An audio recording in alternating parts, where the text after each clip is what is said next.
This is RH-TV. RH-TV. Sa magandang samahan, saan-saan napupunta ang usapan. Sa magandang usapan, ano-ano pwedeng sentruhan. Kaya nga kung gusto mo sumama sa magandang kwentuhan at usapan, iisang usapan lang ang pwedeng panoorin. At sumama sa Balitaktakan. Lunes hanggang Biyernes, nood na ng magandang usapan sa TV na masayang panooran. Hatid ng RH-TV ang Usapang Lalaki. Araw-araw na usapan, gaganda pagkasama ka. 12:30 hanggang 1:30 ng hapon. Lahat pwedeng pag-usapan, pati kayo, kababaihan. Usapang Lalaki sa RH-TV.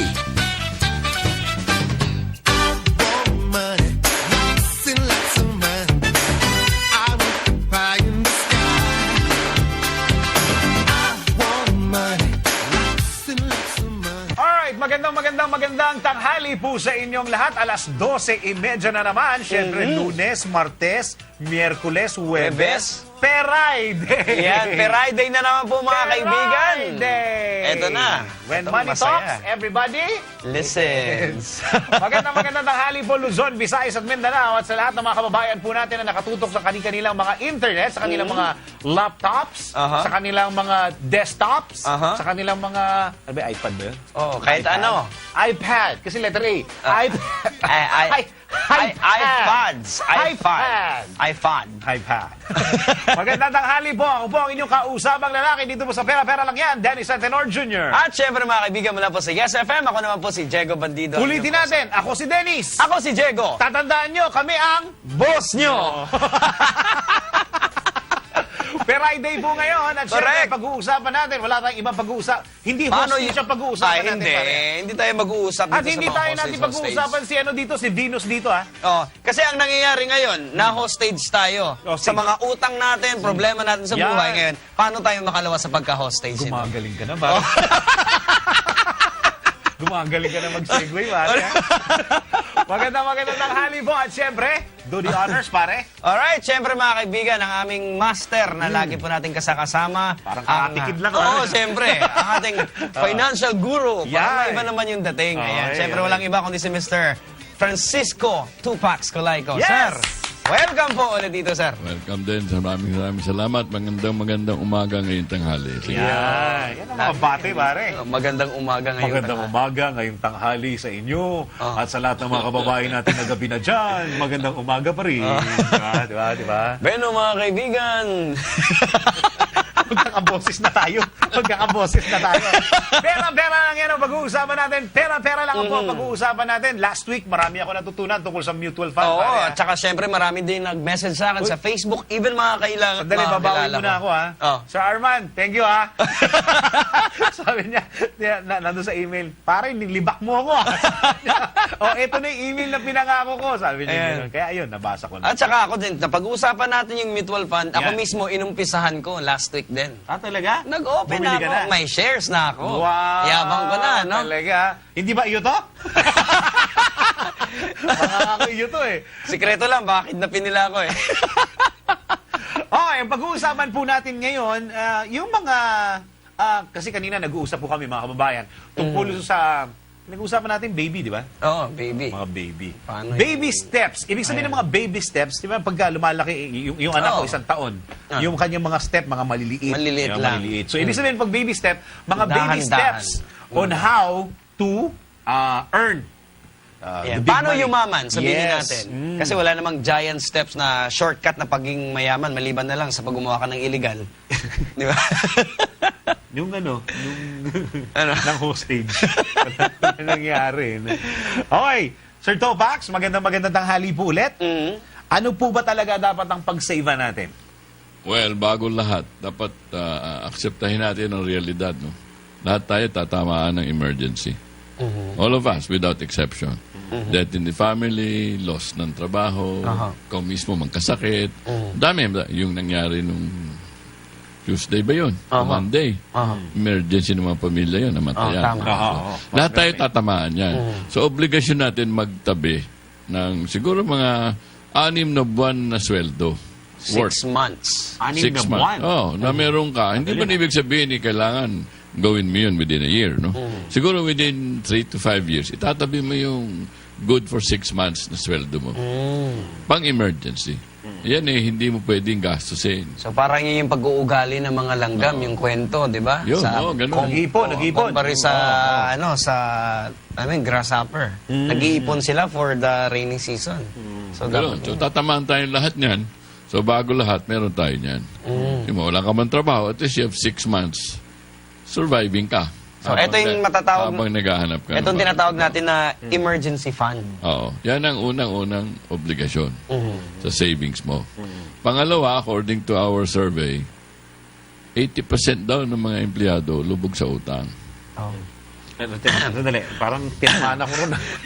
Kadamihan. walang utang.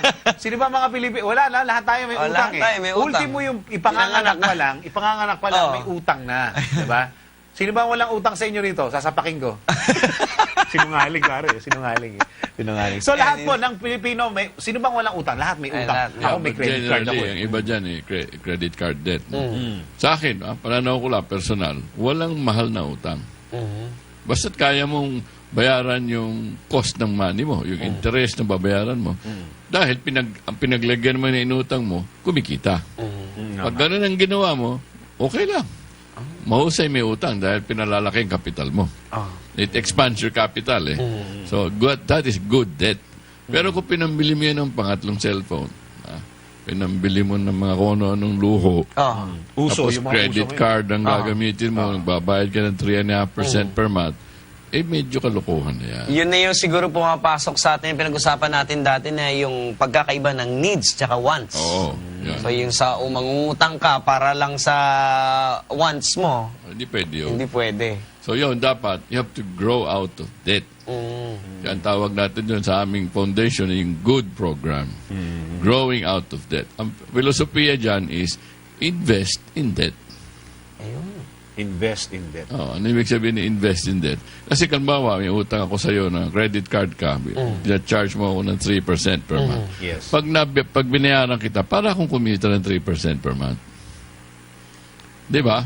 Gaya isang staff namin noon, nakwento ko na yata sa inyo noon, out of 120,000 ang utang nila mag-asawa sa credit card. Ang binabayaran niya minimum, pati interest, 11,000 a month. 11,000. Puro ano lang yung minimum payment. So, hindi halos nababawasan yung principal. So, nung nagawa namin ng paraan, kinausap yung mga card companies, kinondon yung mga interest, yung penalty, na ibaba yung utang na yun, may less than 30,000. In 18 months, nabayaran niya. So, after 18 months, yung dating 11,000 na binabayaran niya, kanya na. Oo, kasi hindi wala ka na babayad, binabayaran So, yun ang investing in debt. Growing out of debt. Ganun pala yun. Meron kaming programa dyan, ang tawag, ginagamit namin ang pangalan ni Dolphy. Si paring Dolphy. Di ba kilala? Dolp program ang tawag doon.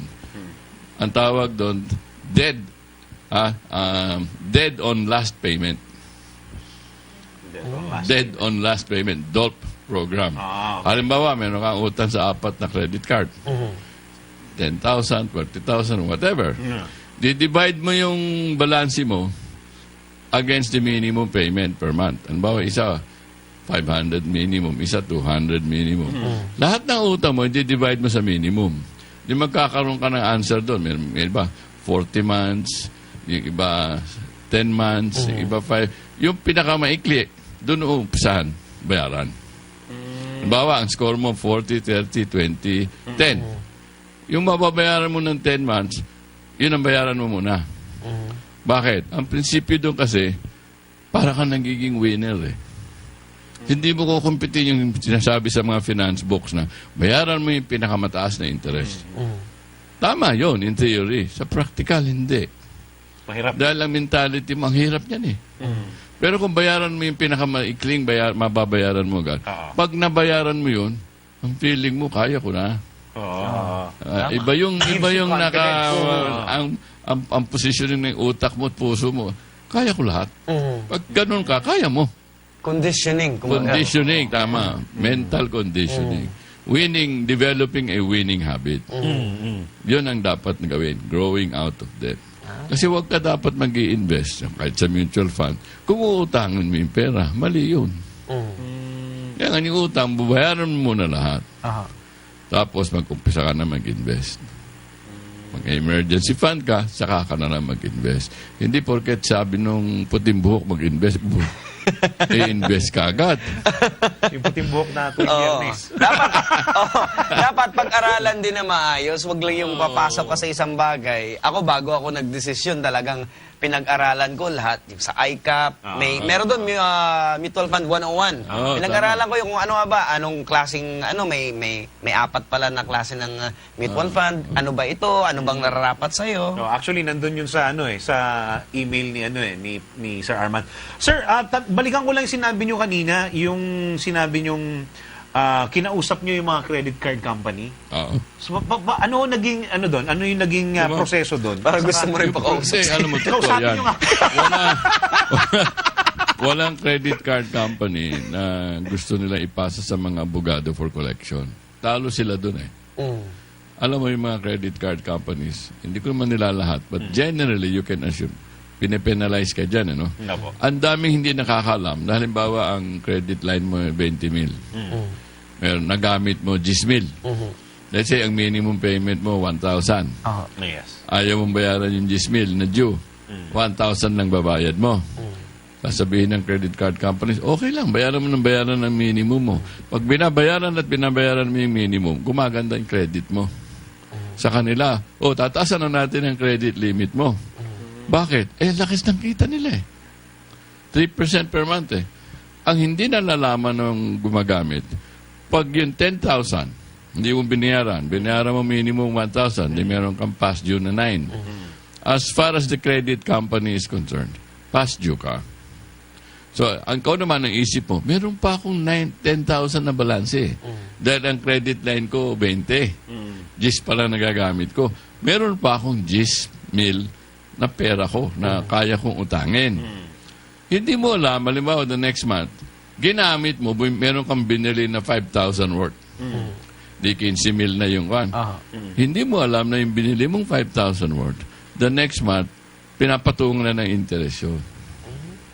Kasi, past due ka.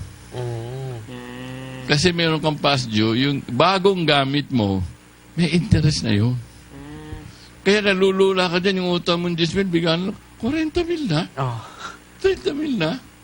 Kasi nga, patong yung, hindi mo nare-realize, tuwan-tuwa ka, minimum ka ng minimum nagbabayad. So, pag alam mo yon, dapat talaga bayaran mo muna yung principal. Yung iba, hindi na nila kaya. So, dapat kausapin mo. Pero pag kausap mo sa kanila, putulin mo na yung card mo. Sasabihin mo, boss, gusto ko magbayad, pero hindi ko kaya yung penalties niyo. Hindi ko kaya yung 3% per month. Hindi ko kaya yung late penalty na 6%. Sumusobra-sobra. So, pwede ba, bayaran ko na lang, bawasan nyo na yung interest, hindi ko nang gagamitin ang credit card. So, pwede niyo po kausapin sila ng Yes. ganun? Yes. 90% of the time, nakita nilang meron kang paraan na pambayad, papayag sila. Pero kung sasabihin mo lang, tapos isipin nila, ano pambabayad mo? Pag-isipan ko pa ho. Mahirap yun. Pero kung sasabihin mo, ito sweldo ko, ito lang ikaya ang ibayad ko. Pero wag na ho yung penalty. Hindi ko nagagamitin ng card. Yung kasi example ang sinabi ko, yung So, isang card. that comes with a promise na Evaluating ka nila, ikaw seryoso. Kagaya nga ng staff namin, siya mismo nag-aamin. Meron siya isang card na 40 mil na ang balanse niya. Andun ang penalties, andun. Alam mo kung nung nabawas yung penalties, nabawas lahat-lahat, wala pang 17 mil. aray ko. Talaga? Binawas na yung mga penalty, yung mga kung ano. Sige, ngayon lang, meron siyang bagong programa. O, in 3 years, babayaran mo yung principal, saka interest, mga 6% na lang, 9%. Bayaran mo buwan-buwan ito. So, wala. Tapos hindi Kaya mo kung- gagamitin yung card. Hindi mo nagagawa. Kaya kung minsan yung mga credit card, di ba, nag-o-offer sila, pag binayaran mo yung ganito, bibigyan ka namin ng ganitong discount. Wow. As much as possible na mas settle niya between sa card holder at sa bangko. So, ayaw nila talagang paratingin sa ano doon. Oo nga. Sir, right after that, sir, yung deal na pinag-uusapan natin, kunyari nabayaran na po, pwede nyo na naman gamitin yung card? Ikaw, pwede kang, kung ikaw ay medyo disiplinado na, you talk to them, give me a card, limited lang sa ganitong, say, ayoko ng 20 mil, bigyan nyo lang ako ng 10 mil. Pambili ko lang ng grocery yan. Pero babayaran ko na yan, buwan-buwan. Ah. Chances are, marirecover ka, bibigyan ka na naman. Meron pa nga ako nabasa sa forum sa internet eh. Yung palang mga annual fee. Aha. Pwede palang ano yan? Pwede I-waive. palang i-waive yan? Pwede pakiusapan mo maski sa call center daw, yung mga agents. O, pwede pala yan. Natin mo, oh. Sabihin mo lang sa kanila, why yung i-waive yung annual fee, inyo na yung card. Oh, puputulin ko. Yun na. Oh, dali-dali. Oh, pwede ho yan. Kasi madami silang paraan ng pinagkikitaan. Oo, naku, magandang balita yan. Lalong-lalong na dun sa mga, dun sa mga lubog sa utang. Oo. Harapin mo yung nagpautang sa'yo. Huwag mong takbuhan. Oh, lay your cards on the table. Gusto kong ayusin ang buhay ko, pero wag naman hong ganyan. Hindi ko kaya. Ito, kaya ko. Oo. Then, negotiation yan. Titignan nila, ito bang taong to, talaga may kakayahan. Seryoso. And kung nakita nilang pwede ka, I'm sure 100% of the time papayag. Paano naman kung nakita nilang walang kakayahang magbayad? At pag basa nila sa iyo, hopeless ka na, Oh. sabihin, ay, sa abogado lang kayo. Ayoko na makialam. Sa kanilang sa abogado, yung abogado, success-based yun 30-40%. Doon sa mga hopeless magbayad. Oo. Pero doon sa may mga, may Seryoso. pag-asang magbayad, may seryoso sila, at seryoso sila sa deal, it's a good news for the Oh. banks. No? In fact, yan ang gusto namin gawin sa Colayco Foundation. Kausap namin ang Central Bank. Sana mabigyang mag-partnership kami with the banks and some other companies na yung aming foundation ang maging tulong, puntahan ng mga taong may ganyang problema. Kami ang mag-represent sa iyo sa bank, sa credit card. Pero bago ka namin i-represent, titignan namin talaga bang may kakayahan ka. Kaya ka magbayad. Kasi ayaw din talaga ng bangkong. Ayaw din ng bangkong masiro sila. Since napag-uusapan naman natin itong credit card, marami kasi karamihan yung mga hard holders na halimbawa, pinasa na ng bangko doon sa sa abogado, yung tumatawag na parang inaaway ka, pinapahiya ka, sinisigawan ka. Ano bang pwedeng gawing medyo doon? Yan yung tanong mo. Oh. Magko-commercial muna tayo. Magko-commercial muna tayo. Sa magbabalik ho natin, yung hanging question Oo, ni... nakarelate ngayon dyan, sigurado. Ako rin Maraming salamat. Sa tanong dahil sana natin yan, matakil natin yan. Sa pagbabalik po namin, maraming pa dito lamang sa Pera lang yan! Asking me why I want money, lots and lots of money.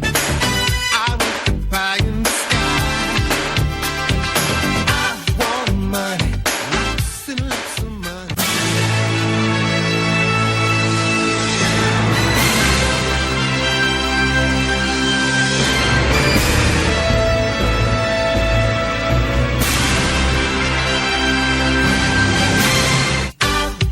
Money, lots and lots of money.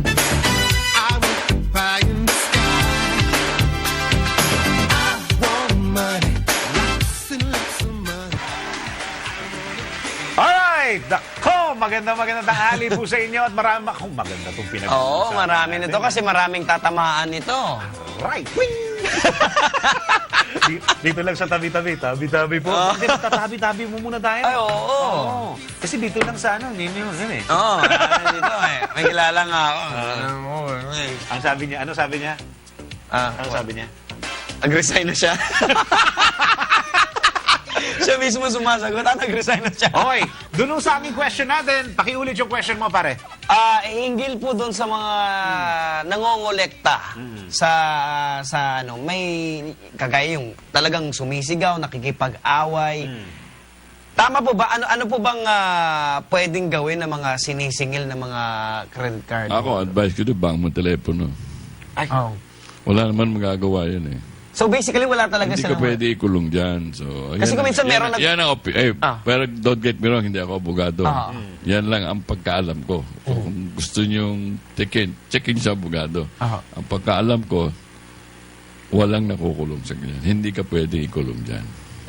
Kasi may mga letters, sir, eh. Ang ginagawa niyan, panakot, pahiya. Oo. Kasi yung mga legal solutions na yan, methods na yan, pinapahiya ka lang. Minsan tatawagan yung boss mo. Aha. Tatawagan ang mga kamag-anak mo. Eh siyempre, may meron kang kamag-anak o nanay mo, may kaya. Para wag lang mapahiya, babayaran na. Eh 30% nun hanggang 50% sa abogado na pupunta. Kung minsan nagmumura pa sa telepono. Oo, talagang bastos. Bastusan talaga. Bastusan. Eh, kung ano yun yung tinatawag na contingent accounts sa abogado. Kung hindi sila makakolekta, zero. O, talaga papahiya ka. Tatakutin ka, pakukulong ka, hahabla ka. Pero kung ang utang mo ganyan, mas malaki gagastos nila sa paghabla eh.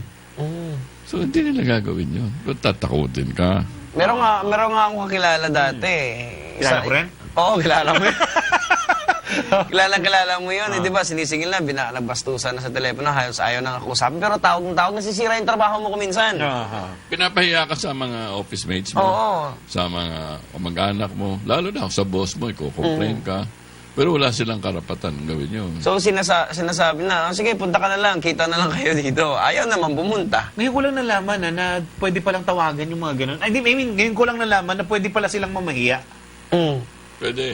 Pero pwede mo rin silang balikan ni Habla. Kasi doon na may utang ka sa kanila pero wala silang karapatan na bastusin ka, guguluhin ka sa trabaho mo. Eh kung wala ka ng pambayad, gagastos ka pa sa abogado para ihabla. Alam nila yun. Chances are, wala kang kakayahan ihabla sila. I mean, you have the right. Pero siyempre, alam mo naman sa mundo, money, you need mag-file ka ng kaso, bayad ka. May filing fee. Daming gastusin. Alam nila, yung credit card, di mo na nga mabayaran, nahabla mo pa ako. Kaya, ganun sila. Wala diyang solusyon kung hindi. Ayusin mo yung buhay mo. Sabi, ano ba kaya kong bayaran dito? Dumiretso ka na sa kumpanya.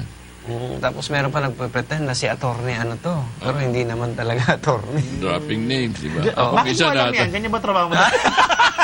Ako minsan, tinawagan ako. Meron akong kaibigan na binato sa akin yung problema, hindi ko alam. Sa bagay niya yung aking pinsan, hindi ko naman pinsan. Ako daw, dahil akong susolve ng kanyang money problem. Hindi, wala ka malay-malay. Ewan ko, ako tinakot. NPA daw sila. Eh, totoo to. Okay. Eh, maganda nga po na sa inyo, NPA, MILM po ako. Abin, lukuhan di ba? Halatang-halata mo naman na, unang-una, hindi ko kasi yun. Nagkukonsulta lang ito. Before I know it, ako na.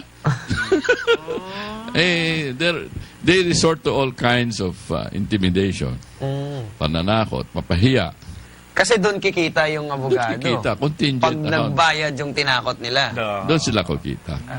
Pag walang koleksyon, Wala rin. no money.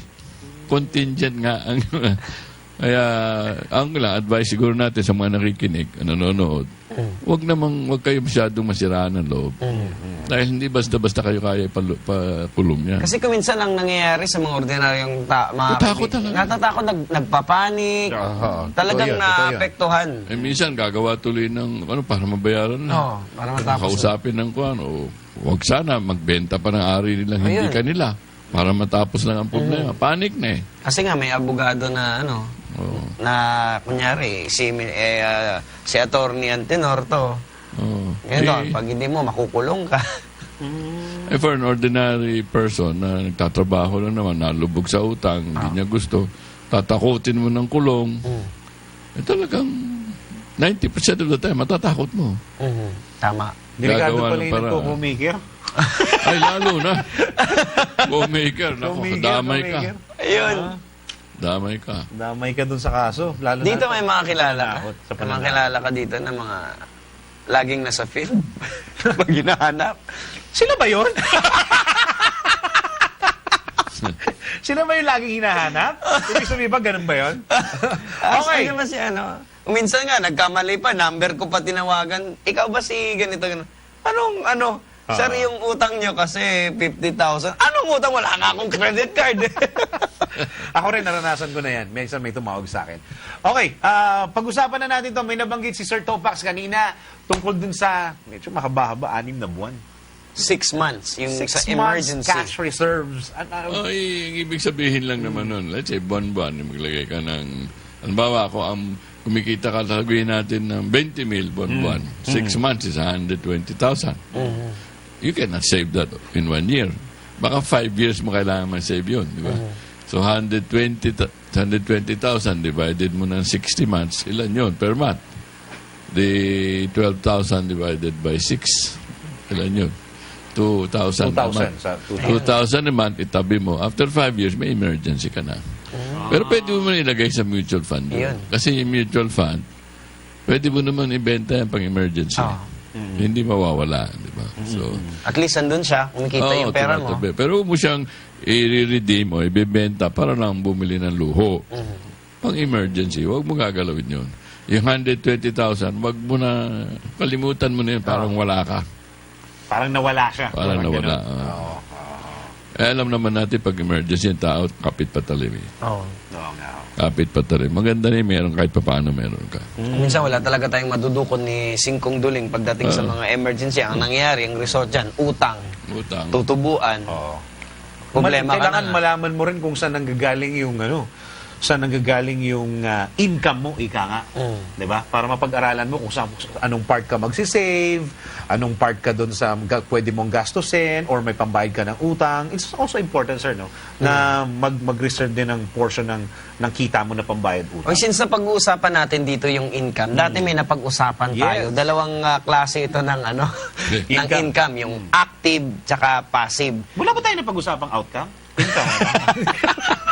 Sir, Madami. ulitin lang natin para medyo malinaw sa lahat ng mga nanonood ngayon. Yes, Pag sinabi po nating active income, Active muna. Active. Active income, yan yung kikitain mo dahil pinagdulutan mo ng panahon, ng talento mo. Kahit yung ginagawa natin lahat ngayon, active income ito. No work, no pay. Ayun. Di ba? Kailangan gumalaw ka. Kailangan, sabi ko nga, hindi porket empleyado ka, iisip mo empleyado ka. Porket kahit empleyado ka, ikaw ay entrepreneur. Ang binibenta mo, yung talento mo at yung oras mo. Yung kinikita mo, ang tawag mo doon, salary. Pero actually, sales mo yun eh. Sales mo, di ba? Sales mo. O, di ba kanya, meron kayo hosting. Yes.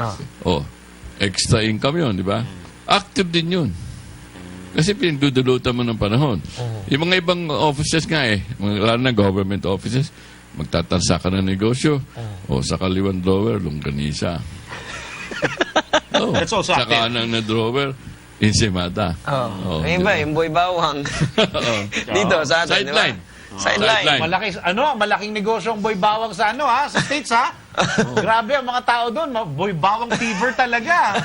Ibang klase. Di ba? Ayun, Yung mga... sideline yun. Active income yun. So parang pag ginagamit nyo yung sarili nyo, ginagamit nyo yung oras nyo, ginagamit nyo yung lakas nyo, it's an active income kung ano man yung pumapasok. na Ayan pera. ang mindset na sanang binabago natin sa ating mga kapatid na sa atin kasi pag kailangan natin ng pera o gusto natin yumaman, ang isipan natin, ang tanging paraan, active income. Tayo mismo ang gagawa. Pero tayo lahat tatamaan ng sakit eh. Sakit, tama. Tatamaan ng pagtanda. Edad. Kakasukasuhan mo, mas sumasakit. O napilayan ka or whatever. Tatamaan tayo ng panahon na yun. Ibig natin sabihin, kaya. hindi tayo habang buhay magtatrabaho. Tatamaan tayo. Kaya dapat matutunan natin.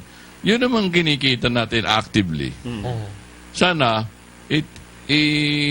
magawa natin ng paraan na i-portion nun, palaguin natin. Na ang magpapalago, ibang tao. Hindi tayo. Hindi Yun. natin gagamitin yung lakas natin. Oh, hindi. Habang nga nagtatabaho tayo, yung pera natin, lumalago. Gaya nung nilagay natin sa mutual fund, inaitabi mong pera, lumalago na siya. Kahit natutulog ka, kahit nagtatrabaho ka, o may sakit ka, nandun yun. Kumikita. Yun ang passive income. Yun o may apartment ka, na fully rented out, yung renta na kinokolekta mo buwan-buwan, passive income Passive yun. Kunyari, ang ano pala sa passive income, itong si Michael Jackson. Oh. Diba? Wala na siya. Diba? Pero kumikita pa rin yung Pass na rin yung siya. kanta niya, di ba? Pass na rin. So, di ba yung mga thriller, mga bad, itong mga kantang to pag ginamit sa pelikula o sa TV show or sa Bayad. revive, may bayad pa rin eh. Even sa So, ano, ito, yung, passive to, sir. Passive income. even yung sa Beatles, yung mga royalty na tinatawag nila. Royalty. Passive income yan. Passive income yan. Yung pag ginamit sa pelikula. Sino ba ang maano sa passive income dito sa Pilipinas? Si Ray Valera. Yun. Di ba? Yung kanyang mga kanta, nasa pelikula, nasa Mga TV sa series. Siguro yung mga pelikula ng mga name stars natin, di ba? Pag may royalty yun. Pag iyo ang rights, binabayaran. Oo, yung may rights. Usually, yung mga artist siguro, yung mga sa Phil's Cup. Yung mga member ng Phil's Cup, yung mga composer. Yeah. Pag member ka doon, buwan-buwan, may kayata. Kagaya ako singer, gumawa ako ng kanta. Ang active income ko doon, nung kumakanta ko. Oo. Paggawa na yung aking kahit hindi na ako kumakanta, yung kanta ko na ang kumakanta. At kumikita yon, form of passive income na yun because I can devote my time for other things. Kagaya na lang, siguro pinaka-example yung sa kaibigan ko, si Blank Tape. Kumanta siya ng Jejemon. So yung paggawa niya ng kanta, yun yung passive. Ngayon, Hindi, nagustuhan... paggawa niya ng kanta, active yun. active. Ngayon, nagustuhan ng Smart. Binili ng Smart. Kinuha ng Smart. Yun yung Passive na yun. Passive na. Kasi wala na siyang effort doon. Wala siya ka-effort. Hindi natin na-realize, minsan we work our butts off 18 hours. Yung iba dyan, talaga halos di na natutulog. Ako, yung iba, doble-doble yung trabaho para may kumita sa lang States, sa mga talaga. Pinoy, they have 3 or 4 jobs. Totoo yan. Halos nagpapakamatay na, di ba? Ako, hindi ko rin alam yan. Ang problema, lahat ng kinikita, ginagastos. Ngayon, kung natuto sana sila na konti lang yung, kahit na 10% lang. Sana 20, but 10% lang palaguin nila. Eh di, doble-doble yung kita mo. Ang kadalasan kasi ng problema to yung mga OFWs natin, sir, yung hindi nila naiintindihan yung pagdating sa passive income. Kasi ang alam lang nila, magtrabaho sila, padala sila ng pera dito sa bansa natin. Parang ganun, paulit-ulit, cycle lang ng cycle. Alam mo, isa pang myth dyan, o yung maling pag-intindi. Noong ginagawa ko yung unang libro ko, nag-interview ako. Ang pananaw ng kadamihan, pagpautang, pag nag-invest, sigurado. Pag nagpautang, delikado. Ayun. Baliktad sa realidad. Kasi kung responsible lender ka, nagpautang ka sa bangko, nagpautang ka sa gobyerno, yun ang sigurado. Pumasok ka sa negosyo, nag-invest ka, nagtayo ka ng restaurant, yan ang delikado. Kasi walang kasiguraduhan. Pero sa kanila kasi, pag sinabi mag-invest ka, kikita ka ng 20-30% taon-taon, nabubulag sa kita, so in their minds, dyan ako, sigurado. Pero sa totoo lang, 85% ng pumapasok sa kanilang negosyo, ng startup, hindi nagsasucceed. They fail. 15% lang ang nagsasucceed magtayo ng sariling negosyo. Pare ko po, kakunti naman. The highest risk is setting up your own business. Oo, mahirap talaga yung negosyo kasi. Kasi kadamihan sa ating kulang sa kapital, kulang sa knowledge. Ang market natin nagbabago kabilis-bilis. Ang dami diyang nangyayari, hindi mo kontrolado. Tapos managing people, sakit ng ulo. Tax! Tama yun. Isa pa yan. Ang dami niyan. Kaya nga ngayon, ang franchises gumaganda. Dahil according to them, yung 60% ng problema mo, alam na nila. So, isosolve na nila sa iyo yan. Para pagpasok mo sa negosyo, 60% ng problema hindi mo na iniintindi. Mahirap kasi pag yung negosyo na hindi mo, wala kang kasiguraduhan nga kung kikita ba ito. Tapos yung return of investment na sinasabi nila, after ilang years pa. Yes. Yung passive income, sa isang pangkaraniwan na Pilipino, paano sila makakapasok dun sa passive income na yun? Ano yung pwede nilang gawin sa mga pera nila para maitrato nila yung pera na yun as passive income? Sa isang normal po na... Ay, normal, alam natin. Pero sir, bago nyo sagutin yan. Hindi ba, Diday? Nandito ka ba? Bago nyo sagutin yan, Sir Topax, kami po'y magbabalik dito mo sa programang Pera-Pera Lang Yan. Diyan na kayo. Promise. Promise.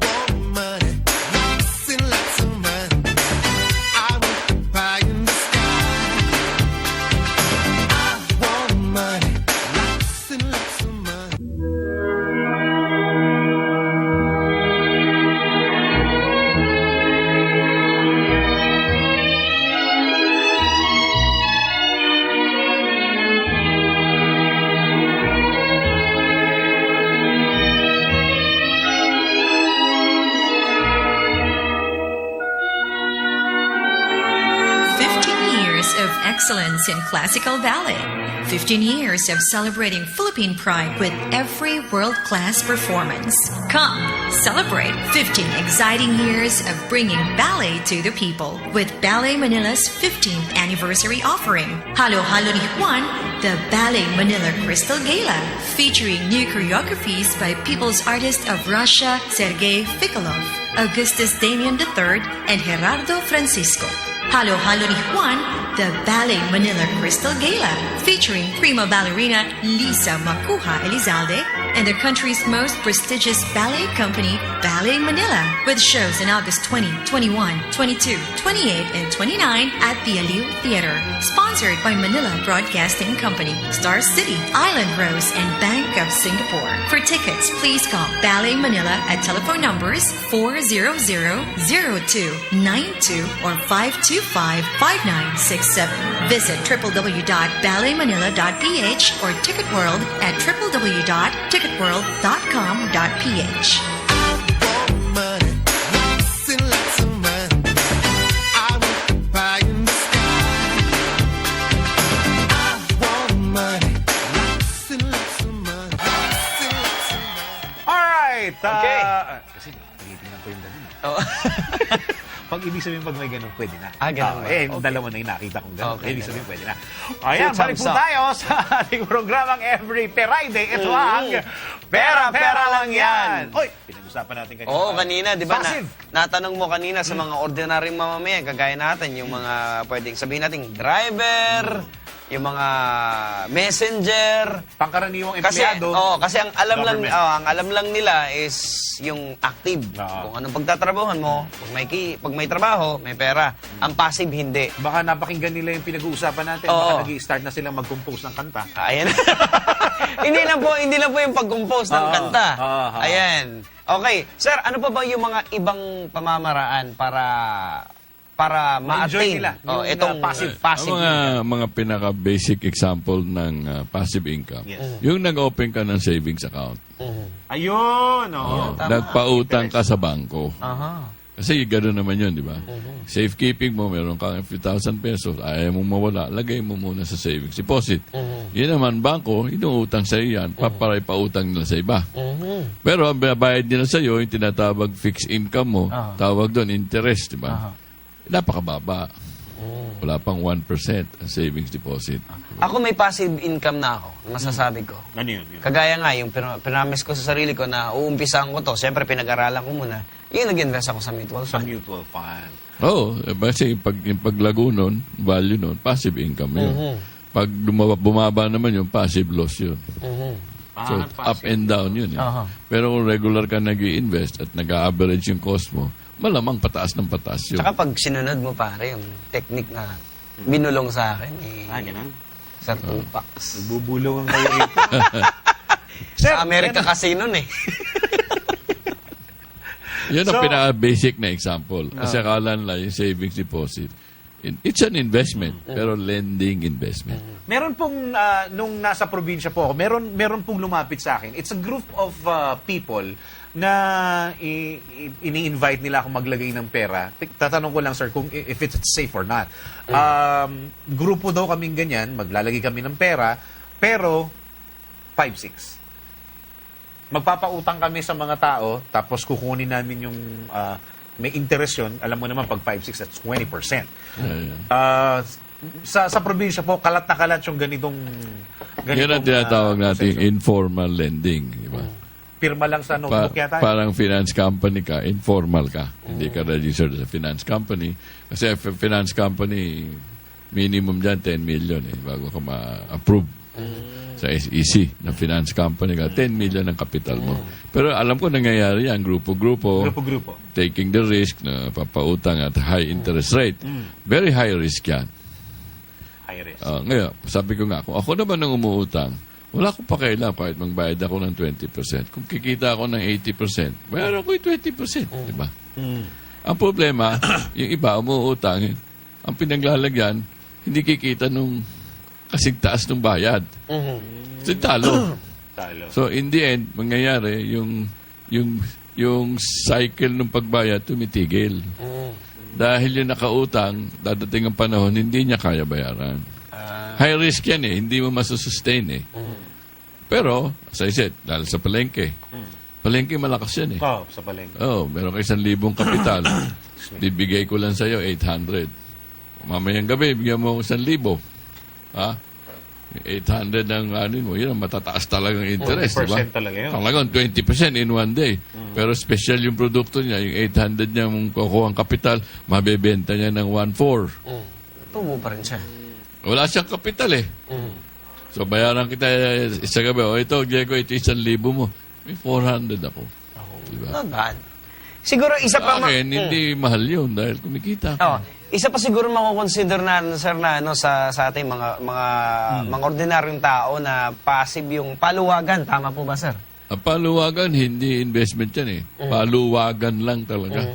Cash flow ang inuuna mo dyan eh. So paano ba natin makukonsider ba natin active ba yan o passive income? Yung Kagaya yung ginagawa na, di ba sa income. atin dito, sa amin sir, merong Hindi paluwagan. siya, actually, yung paluwagan, Hindi siya investment. tumutubo. Hindi ba naman tumutubo ang paluwagan? Hindi investment ang paluwagan. Ang paluwagan, by the very term, is tulungan lang tayo. O Diego, kailangan mo pera. O 10 tayo. Kailangan ni Diego 10,000 ngayong araw. O tigil 1,000 tayo, bigay kay Diego. Bukas ako naman may kailangan. O, tigil 1,000 tayo, bigyan niyo ako 10,000. Pero dito sa atin, iba Ganun yung yan. sistema natin ng paluwagan. Like, 10 months ka lang magbibigay, Oo. pero 12 months yung makukuha mo. Saan nilalagay yung pera? sa Iniikot, mga pinapaloan. O, kaya nga, hindi paluwagan yun. It's just a tinatawag na deferred investment. Investment din pala yun. Ikaw Investment nag-invest yun, ka may kita rin. eh. Kay Mama Rebek. Ano na? Yung PB ko doon na sa kanya. Alam mo, yan tungkol dyan sa ganyan. Hindi ako. Merong isang, hindi ko na sasabihin kung anong network yon, sa cameraman. Ini-interview kaming ganito sa foundation. I was talking about yan, passive, active investment, mutual fund. After the interview, lumapit sa akin.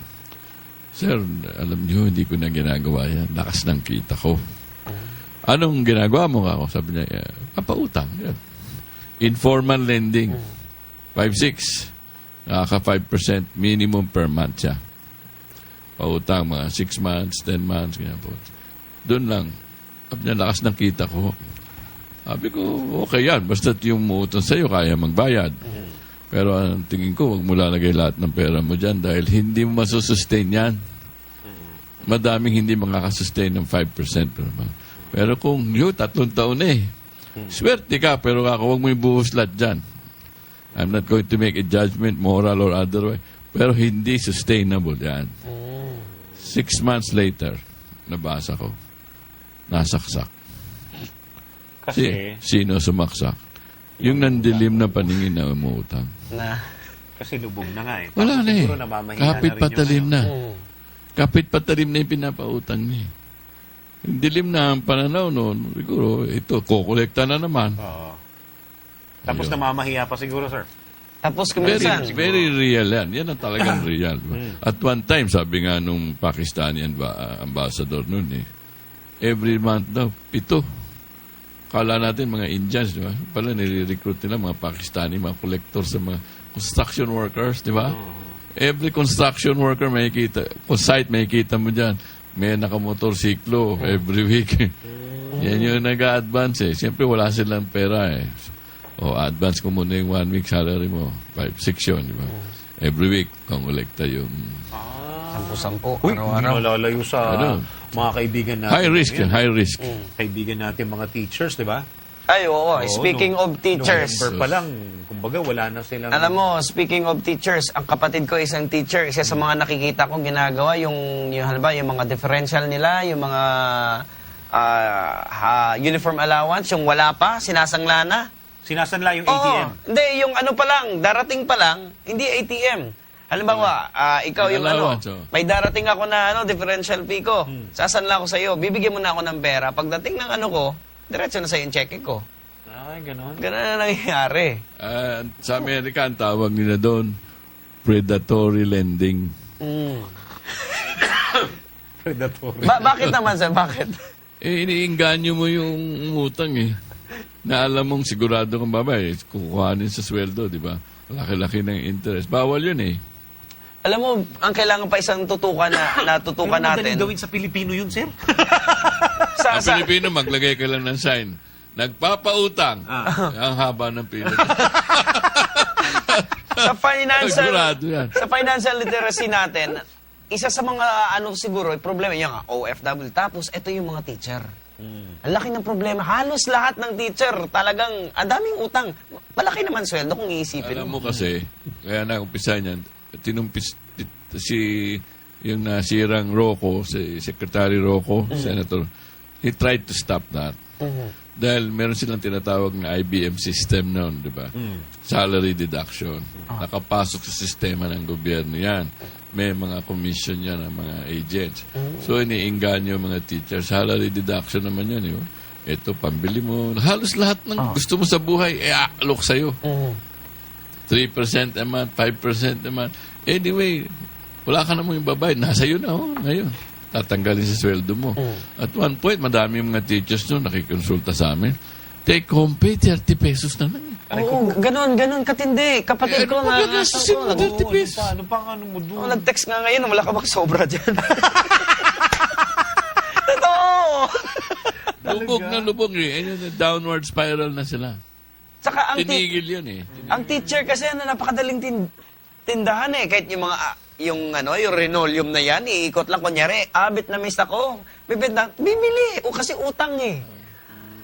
Ewan mo bakit ganun yung mentality? Dapat hindi pinapayagan ng payroll system na kung halimbawa sweldo mo 15,000, dapat hindi ka pwedeng didakan beyond 10,000. Ngayon, ang rule nila sa police at military, pag may 1.5 ka pa, pwede pa eh. Ano ba naman yung 1.5 na sweldo matitira sa'yo?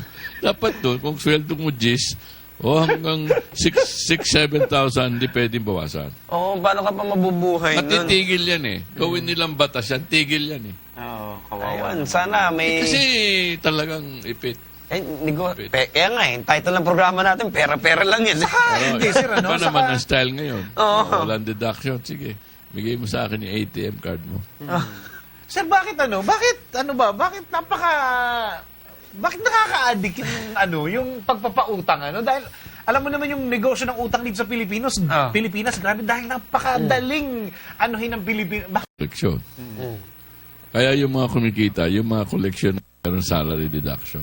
Pero yung walang salary deduction, yun ang hirap kumolekta. Actually, ang nakikita kong problema dyan, yung hindi yung mentalidad ng mga Pinoy. Dito Tama sa ka atin, doon. may mga nag-aalok, yung mga panty, mga bra. Saan yan? Dito. Pero doon sa taas. So, ikaw naman, na inaalok ka na maganda yung quality. Utang naman to. Yun laging nasa mentalidad. Teka muna, yan ba yung nakikita kong nagagaganon doon sa taas? Yung nagagaganon. Tapos, sinusukat mo yun. Okay, teka muna. Pag-uusapan natin, napag-uusapan na natin lahat ng problema as active income, passive income, nandiyan yung mga emergency fund, protection. Ngayon, it's time to plan. Okay, magpaplano na tayo. Ano yung mga 4 na financial life stages ngayon na pag-uusapan natin? Sa pagbabalik natin, pag-uusapan natin yan. Yung 4 na yan. Ito lang ang kailangan yung malaman. Parang nagpaplano na tayo. Paplanuhin na natin ang buo. Okay? Paplanuhin na natin. Sa pagbabalik ng Pera lang yan. Diyan lang kayo. Promise.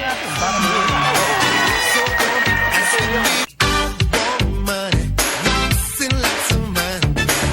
I want the pie in the sky. I want money, lots and lots of money.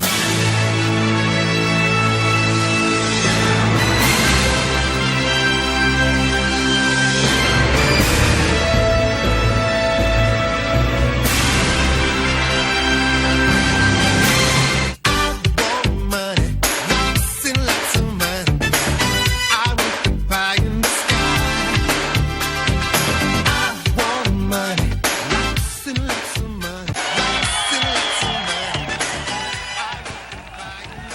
Alright, balik po tayo dito po sa programa yung Every Friday. Ito po ang Pera lang yan. Uy, iplano na natin. Tutukin na natin. Kumbaga, kumpletuhin na natin. Paano Yung umpisan? umpisan Financial natin. planning. Umpisahan po natin, sir, startup. Lahat tayo, meron tayong tinatawag na chronological age. Di ba? you're an infant. Sa mga hindi nakakaintindi, chronological age. Ayan yung edad natin, from 0 to Yun. 60 yan, di ba? So, umpisa ka, infancy. Tapos, umpisa ka kahit 1%, 2%, hanggang makakaya mo yung 20%. Yung 80-20 rule na pinag-usapan natin. So, yan ang startup stage mo. Mag-uumpisa ka, you put aside, kung hindi ka pa kaya mag-mutual fund, kasi wala ka pang 5,000, isa-save mo yung hanggang maka 5,000 ka, nag-uumpisa ka na doon. Yun ang startup stage. Pagdating mo naman sa mga edad na 30, 28 to 35, ganyan, nandyan yung build-up stage na.